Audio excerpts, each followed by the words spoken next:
Saudara-saudara jurnalistik yang hadir, pada malam hari ini saya akan menyampaikan perkembangan penyidikan perkara dugaan tindak pidana korupsi dalam pemberian kredit PT Bank Pembangunan Daerah Jawa Barat dan Banten, juga PT Bank DKI Jakarta kepada PT Sritek Rezeki Isman Tbk dan entitas anak usaha yang ada di bawahnya. Bahwa pada hari ini, hari Rabu, tanggal 21 Mei 2025, tim penyidik pada Jaksa Agung Muda Tindak Pidana Khusus Kejaksaan Republik Indonesia berdasarkan surat perintah penyidikan nomor 62-FD2-FD2-10/2024 tanggal 25 Oktober 2024 telah melakukan atau telah membawa 3 orang saksi. Yang pertama adalah Saudara DS selaku pemimpin divisi korporasi dan komersial PT Bank Pembangunan Daerah Jawa Barat dan Banten tahun 2020. Yang kedua, ZM selaku Direktur Utama PT Bank DKI Jakarta tahun 2020.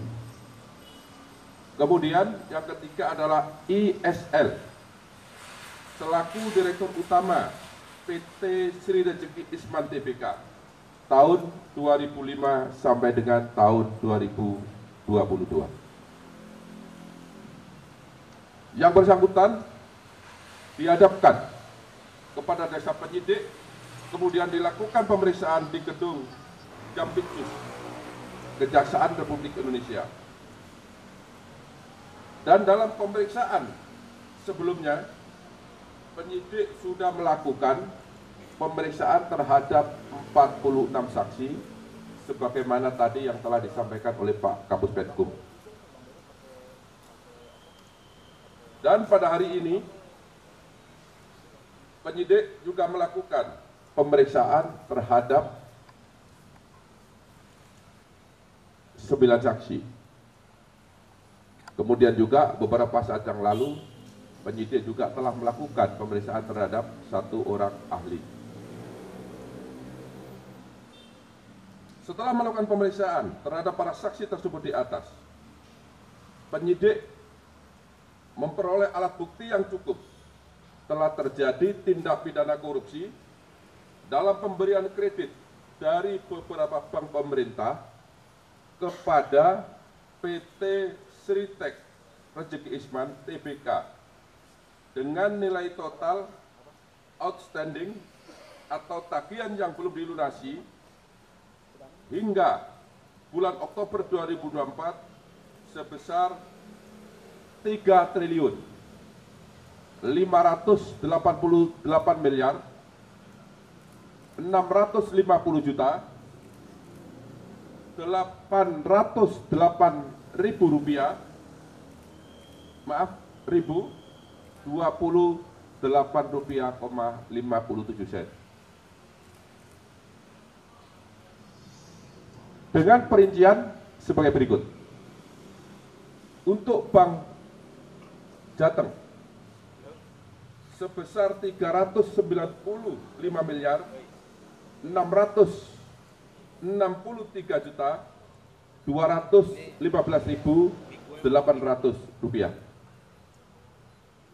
Kemudian untuk Bank BJB, Bank Banten dan Jawa Barat sebesar 543 miliar 980 juta Rp507.170.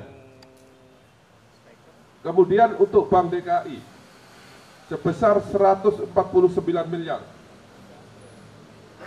7.018.018,57 sen.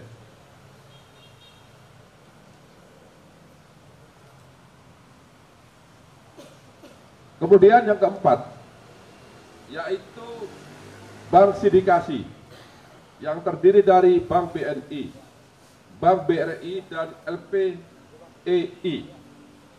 Jumlah seluruhnya adalah Rp2.500 miliar.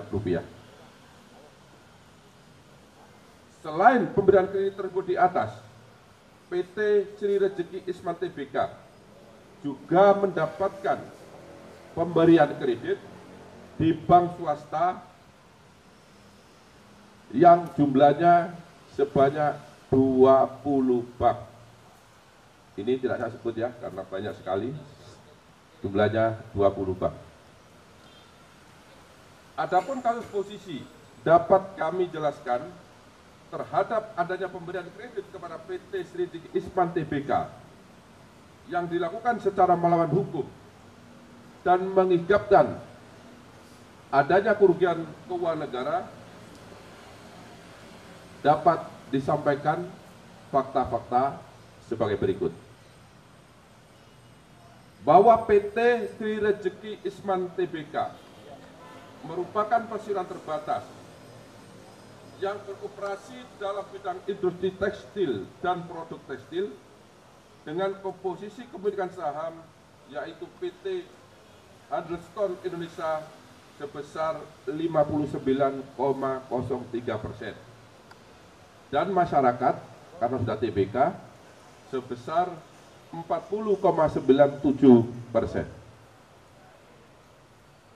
Bahwa dalam laporan keuangan PT Sri Rejeki Isman Tbk telah melaporkan adanya kerugian dengan nilai mencapai 1 miliar 08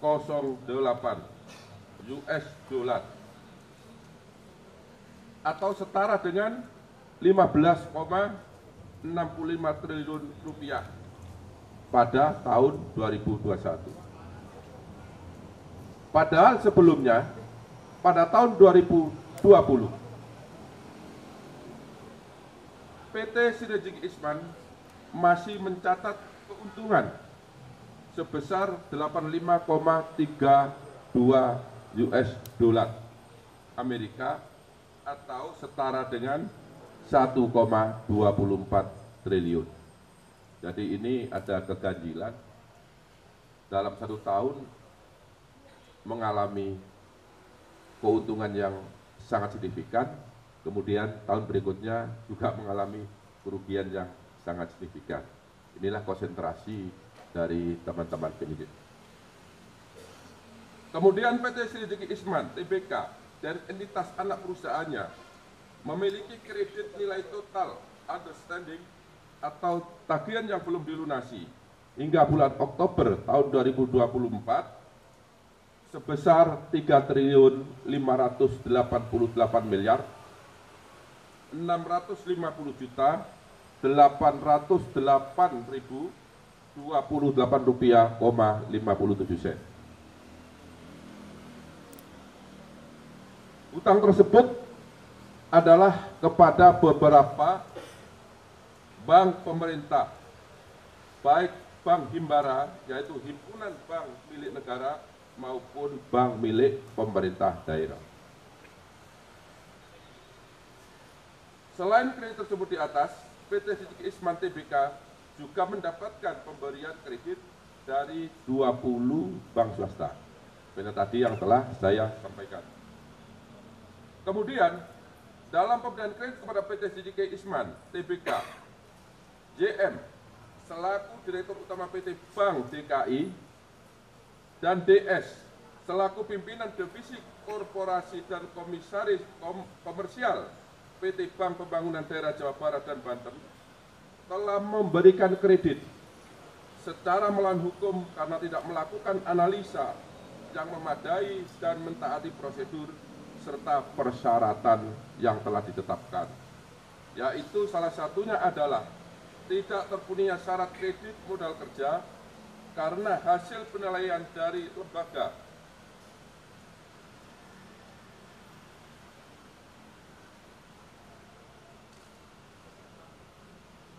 pemeringkat Fit and Modis disampaikan bahwa PT Sri Rezeki Isman Tbk hanya memperoleh predikat BB- atau memiliki resiko gagal bayar yang lebih tinggi. Padahal seharusnya pemberian kredit tanpa jaminan hanya dapat diberikan kepada perusahaan atau debitur yang memiliki peringkat A. Yang seharusnya dilakukan sebelum diberikan finance kredit sehingga perbuatan tersebut bertentangan dengan ketentuan standar operasional prosedur bank serta Undang-Undang Republik Indonesia Nomor 10 Tahun 1998 tentang perbankan sekaligus penerapan prinsip kehati-hatian. Bahwa pada saat ISL selaku Direktur Utama PT Sri Rezeki Isman Tbk mendapatkan dana dari PT Bank Pembangunan Daerah Jawa Barat, Banten, dan PT Bank DKI Jakarta, terdapat fakta hukum bahwa dana tersebut tidak dipergunakan sebagaimana tujuan dari pemberian kredit, yaitu untuk modal kerja, tetapi disalahgunakan untuk membayar hutang dan membeli aset non-produktif sehingga tidak sesuai dengan peruntukan yang seharusnya. Bahwa kredit yang diberikan oleh PT Bank Pembangunan Daerah Jawa Barat, Banten, dan PT Bank DKI Jakarta kepada PT Sri Rezeki Isman Tbk saat ini macet dengan volatilitas 5 dan aset perusahaan tidak bisa dieksekusi untuk menutupi nilai kerugian negara karena nilai lebih kecil dari nilai pemberian pinjaman kredit serta tidak dijadikan sebagai jaminan atau agunan. Bahwa PT Sri Rezeki Isman Tbk dinyatakan pilot oleh Pengadilan Negeri Niaga Semarang melalui putusan nomor perkara 2/PDT.SUS homologasi /2024/PN Niaga Semarang.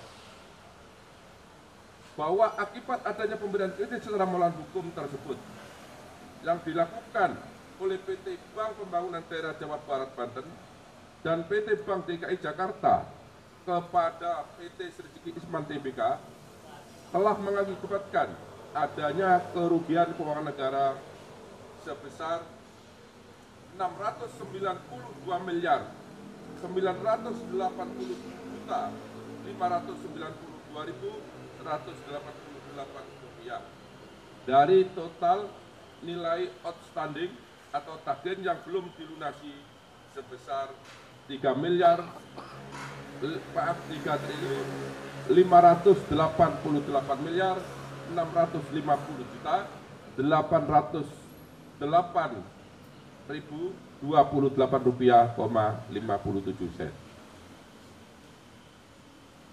Kemudian setelah dilakukan pemeriksaan terhadap DS, kemudian terhadap YM dan terhadap ISL, pada hari ini, Rabu, tanggal 21 Mei tahun 2025, penyidik pada Jampitsus Kejaksaan Agung Republik Indonesia menetapkan 3 orang tersebut sebagai tersangka karena ditemukan alat bukti yang cukup telah terjadi tindak pidana korupsi dalam pemberian kredit PT Bank Pembangunan Daerah Jawa Barat dan Banten serta PT Bank DKI Jakarta kepada PT Sri Rezeki Isman Tbk.